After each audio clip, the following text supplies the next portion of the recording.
Hello students, last lecture में हम पढ़ रहे थे मोलारिटी टर्म। तो अब उस मोलारिटी टर्म को कंप्लीट करते हैं। हम क्या कर रहे थे, क्वेश्चन कर रहे थे 40 ग्राम NaOH dissolve in 250 ml solution, यानी कि हमें मास ऑफ सोल्यूट दिया गया था एंड वॉल्यूम ऑफ सॉल्यूशन दी गई थी किसमें, मिलीलीटर में। बट हमें क्या चाहिए होती है, लीटर में, है ना, क्योंकि मोलारिटी की डेफिनेशन क्या है, number of moles of solute present in 1 litre solution. तो हमें क्या करना पड़ेगा, मिलीलीटर को कन्वर्ट करना पड़ेगा लीटर में। तो वो कैसे होता है, 1 millilitre is equal to 1/1000 litre. Okay, फिर हमने क्या किया, number of moles of solute यानी कि NaOH क्या होता है, number of moles, mass, given mass upon में मॉलिक्यूलर मास। गिवन मास कितना है 40 डिवाइडेड बाय इसका मॉलिक्यूलर मास होता है, वो भी क्या होता है 40। ठीक है, वो हम निकाल के देख सकते हैं कैसे, NaOH, Na कितना होता है हमारे पास 23, ऑक्सीजन का 16, हाइड्रोजन का 1, क्या आता है मॉलिक्यूलर मास 40 ग्राम। ओके, तो ये हो गया 40/40। Volume of solution in litre 250 divided by 1000, क्योंकि 1 मिलीलीटर क्या है 1/1000 लीटर के, तो 250 ml किसके बराबर होगा, 250 डिवाइडेड बाय 1000।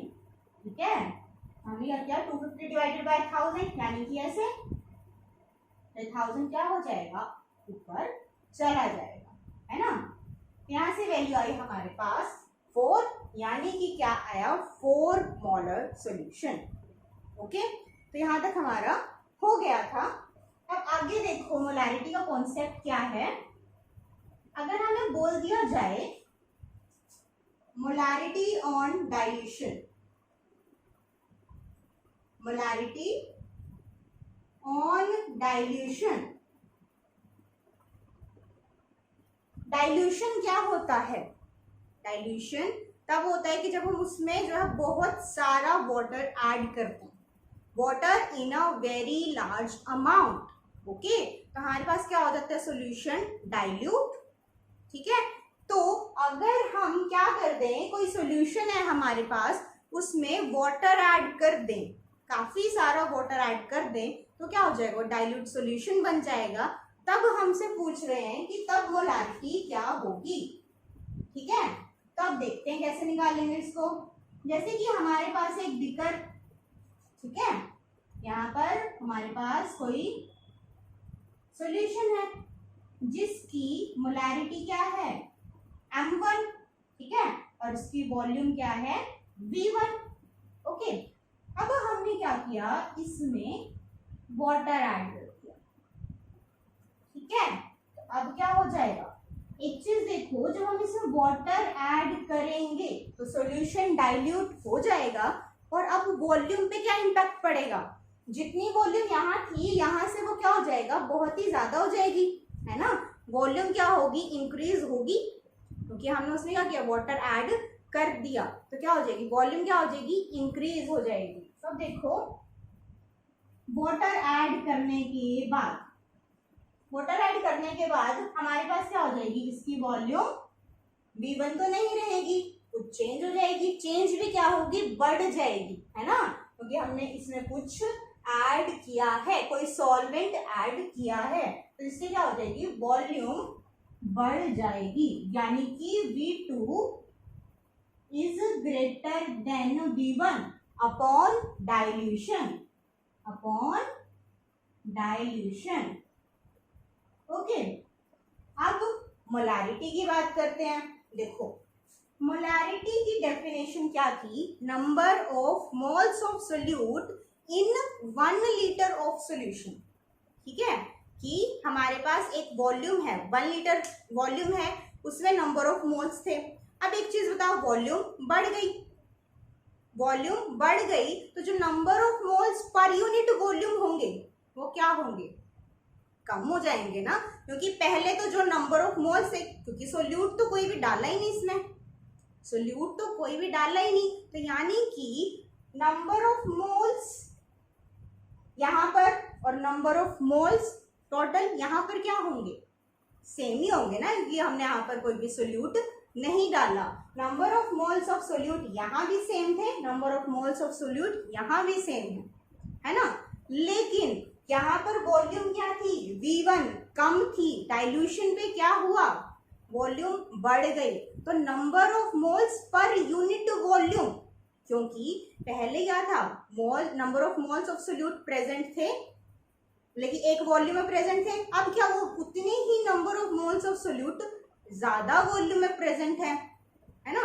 तो नंबर ऑफ मोल्स पर यूनिट वॉल्यूम क्या हो जाएगा, डिक्रीज हो जाएगा, है ना। तो क्या हुआ, यानी कि मोलारिटी क्या हो जाएगी, डिक्रीज हो जाएगी। मोलारिटी क्या हो जाएगी, डिक्रीज। तो हम यहाँ लिखेंगे मोलारिटी इज M2 और M2 is lesser than M1 upon dilution, okay. But वही हमने सोल्यूट तो ऐड नहीं किया, तो नंबर ऑफ मोल्स यहाँ और number of moles of solute दोनों जगह क्या है, सेम है। अब एक चीज देखो, मोलारिटी का फॉर्मूला क्या होता है, number of moles of solute N divided by volume of solution in litre. तो N क्या आ गया, M1 V1 is equal to N। यहाँ पर देखो number of moles of solute तो सेम है, अब देखो M2 is equal to N by V2, ठीक है। तब क्या हो जाएगा, M2 V2, number of moles same है तो हम क्या कर सकते हैं, दोनों को इक्वल रख सकते हैं। क्या हो जाएगा, M1 V1 is equal to M2 V2। ये हमारे पास इक्वेशन आती है कब, जब सॉल्यूशन को डाइल्यूट किया जाए। एक बार दोबारा समझें, दोबारा देखते हैं। हमने क्या लिया, एक सॉल्यूशन ली, ठीक है, जिसकी मोलारिटी थी M1 और वॉल्यूम थी V1, ठीक है। हमने क्या किया, उसमें जो है काफी सारा वाटर ऐड कर दिया, ठीक है। काफी सारा वाटर ऐड कर दिया तो मतलब कि ओवरऑल वॉल्यूम जो थी यहाँ पर आकर क्या हो जाएगी, ज्यादा हो जाएगी, है ना। यहाँ से क्या हो जाएगी, ज्यादा, यानी कि V2 is greater than V1 upon dilution, right. अब मोलारिटी की बात आती है। मोलारिटी हमें पता है कि number of moles of solute पर यूनिट वॉल्यूम, है ना, कि 1 लीटर।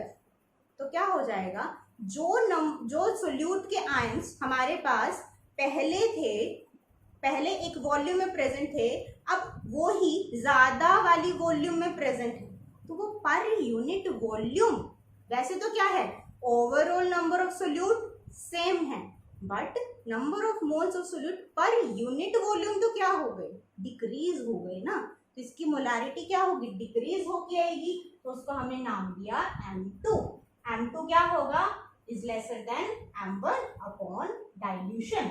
अब वही ओवरऑल जो नंबर ऑफ मोल्स थे वो क्या थे, सेम थे सोल्यूट के। तो हमने इक्वेशन से क्या निकाला, N की वैल्यू M1 V1 और यहाँ से M2 V2। तो हम इसको इक्वल रख सकते हैं। हमारे पास इक्वेशन क्या आ गई, M1 V1 is equal to M2 V2, right. अब क्लियर हो गया, ठीक है। ये क्या है, M1 V1 क्या है, molarity of the solution and volume of the solution before dilution, और ये क्या है, molarity and volume of the solution after dilution, right. तो अब हम इसका करते हैं एक क्वेश्चन। इतना आई थिंक समझ आ चुका होगा, ठीक है। अब इसका क्वेश्चन कर लेते हैं। क्वेश्चन देखो, हमारे पास क्वेश्चन है 0.1 molar 0.2 molar 100 ml HNO3 solution is diluted with 100 ml water, with 100 ml water. Okay, अब क्या करना है, find new molarity, find new molarity. देखो भाई, अभी हमें पता चल रहा है कि क्या है, मोलैरिटी निकालनी है हमें, और वो भी कब, जब हमने डाइल्यूशन कर दिया। जब हमने क्या किया, डाइल्यूशन कर दिया। तो उसके लिए हमने फॉर्मूला पढ़ा है कौन सा, M1V1 is equal to M2V2, right. M1 कितना दिया हुआ है, 0.2, V1 कितना है 100 ml, है ना, इज इक्वल टू, मोलैरिटी निकालनी है हमें, न्यू मोलैरिटी निकालनी है, और वॉल्यूम, वॉल्यूम अब देखो कितनी हो जाएगी, पहले थी 100 ml, फिर हमने उसमें क्या किया, 100 ml वाटर ऐड कर दिया, तो न्यू वॉल्यूम क्या हो जाएगी, ये हो जाएगी ना 200 ml। समझ आया ये क्या, कि जो पहले वॉल्यूम थी वो तो रहेगी ही, और उसमें हमने क्या किया, 100 ml वाटर ऐड कर दिया, तो क्या हो जाएगी, अब वॉल्यूम क्या हो जाएगी, दोनों को ऐड करके तो क्या हो जाएगी 200 ml। ठीक है, तो ये आ गया। तो हम क्या करें, दिस 0.2 डिवाइडेड बाय 2, क्या आ गया 0.1 मोलर। अब एक और चीज देखो, हमने क्या बोला था कि जो मोलैरिटी अपॉन डाइल्यूशन है वो हमेशा क्या आती है, कम आती है। तो पहले क्या थी 0.2, और अब क्या रह गई 0.1, है ना, दिखाई दे रहा है ना कि वहां पर वैल्यू क्या हो जा रही है, कम हो जा रही है, और वॉल्यूम की वैल्यू बढ़ रही है। पहले क्या थी 100, बाद में क्या हो गई 200, राइट ना, क्लियर है। अब हम चलें नेक्स्ट टर्म पर, तो चलते हैं। नेक्स्ट टर्म है हमारी मोलैलिटी, नेक्स्ट टर्म है हमारी मोलैलिटी। देखो मोलैलिटी क्या होता है,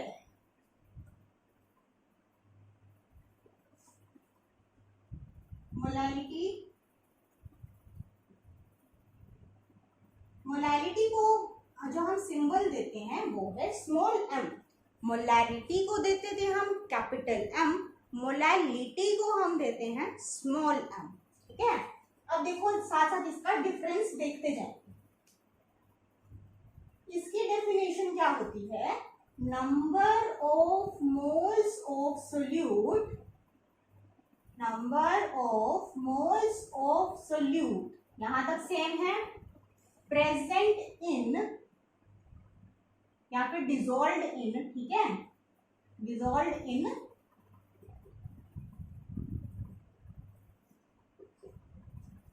1 kg ऑफ सॉल्वेंट।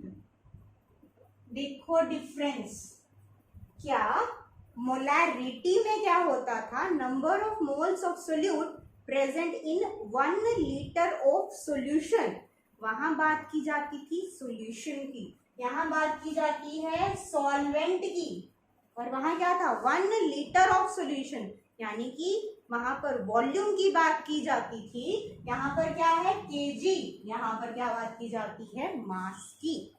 ठीक है, मोलैरिटी क्या होता है, number of moles of solute present in 1 litre solution, and molality क्या होता है, number of moles of solute present in 1 kg of solvent. ठीक है, अभी तक जो हमने टर्म्स पढ़ी थी, हम जो है सॉल्यूशन की बात कर रहे थे, अब हम बात करेंगे सॉल्वेंट की। ठीक है, क्या करेंगे, सॉल्वेंट की। ये डिफरेंस होता है मोलैरिटी एंड मोलैलिटी में। मोलैरिटी में हम बात करते हैं 1 लीटर सॉल्यूशन, और यहाँ पर हम बात करते हैं 1 kg सॉल्वेंट। ओके, इतना क्लियर है। अब इसको एक और बार दोबारा देख लेते हैं। अब अगर हमारे पास कोई स्टेटमेंट लिखी हुई है, ठीक है, स्टेटमेंट लिखी हुई है क्या, concentration of sugar solution is 2 molar, इसे हम क्या बोलते हैं, मोलर। तो इसका मीनिंग क्या है, 2 मोल्स ऑफ, है ना, number of moles of solute, 2 moles of sugar किसमें present in 1 kg of solvent या फिर 1000 ग्राम ऑफ सॉल्वेंट। ठीक है, तो जो अगर हमारे पास स्टेटमेंट ये आती है तो उसका मीनिंग क्या है, 2 मोल्स ऑफ सोल्यूट, सोल्यूट क्या है, sugar, 2 moles of sugar is present in 1000 gram of solvent. ठीक है, तो इसका मतलब ये होता है। अब इसका एक्सप्रेशन देखें क्या होगा, molarity is equal to number of moles of solute divided by क्या, mass of solvent in KG. ठीक है, ये होता है हमारे पास मोलालिटी का एक्सप्रेशन। ओके, अब जो है इसका क्वेश्चन देखें। क्वेश्चन हम मान लेते हैं 20 gram of NaOH is present in 100 gram solution. ठीक है, तो अब हमें इसे क्या निकालनी है, फाइंड मोलालिटी, फाइंड मोलालिटी। वो देखो कैसे निकालते हैं, मोलालिटी का हमारे पास क्या है, एक्सप्रेशन होता है ये, तो क्या लिखें। अब एक चीज देखो, number of moles of solute तो हम निकाल सकते हैं, कैसे, given mass upon molecular mass. Given mass कितना है, 20 ग्राम, और NaOH का मॉलिक्यूलर मास कितना होता है, थोड़ी देर पहले निकाला था, क्या था, 40, है ना, तो क्या आ गया, 1/2। तो number of moles of solute तो हमारे पास आ गया। ठीक है, 1/2। अब क्या बात हो रही है, मास ऑफ सॉल्वेंट इन केजी, है ना, लेकिन हमें क्या दिया हुआ है, मास ऑफ सोल्यूट दिया हुआ है, मास ऑफ सॉल्यूशन दिया हुआ है, सॉल्वेंट का तो दिया नहीं हुआ, तो वो हम कैसे निकाल सकते हैं। मास ऑफ सॉल्यूशन किसके इक्वल होता है, mass of solute plus mass of solvent. तो हम क्या करें, क्या लिखें, मास ऑफ सॉल्यूशन किसके इक्वल होता है, mass of solute plus mass of solvent, right. अब हमारे पास ये दिया हुआ है और मास ऑफ सोल्यूशन भी दिया हुआ है, 100 ग्राम, मास ऑफ सोल्यूट भी दिया हुआ है, तो हम मास ऑफ सॉल्वेंट निकाल सकते हैं, निकाल लेते हैं। मास ऑफ सोल्यूशन कितना है, 100 ग्राम, मास ऑफ सोल्यूट कितना है, 20 ग्राम। तो मास ऑफ सॉल्वेंट कितना आ गया, इसको 20 में इधर ले जाऊं, 100 माइनस 20 यानी कि 80 ग्राम, है ना, क्या आ गया, 80 ग्राम।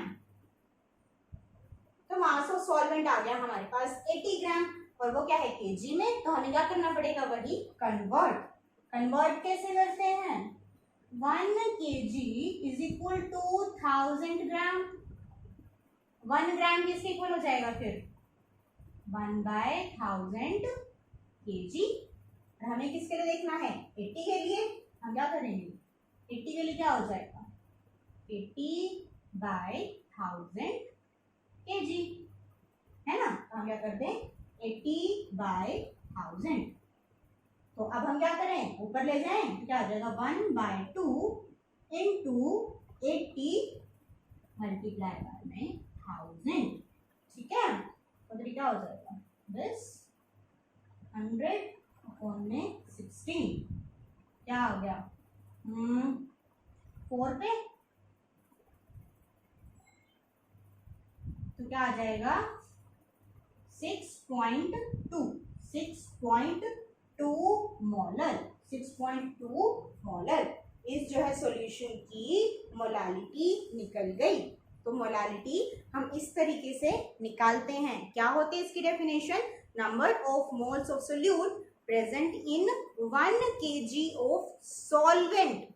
ठीक है, ये हमें ध्यान रखना है। ओके, तो इस तरीके से हम निकालते हैं मोलालिटी। अब हम चलते हैं नेक्स्ट टर्म पर। नेक्स्ट टर्म है हमारे पास ppm। क्या है? ppm।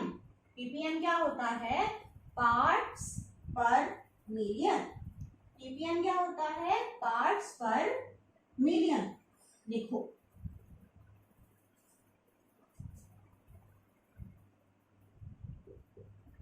पार्ट्स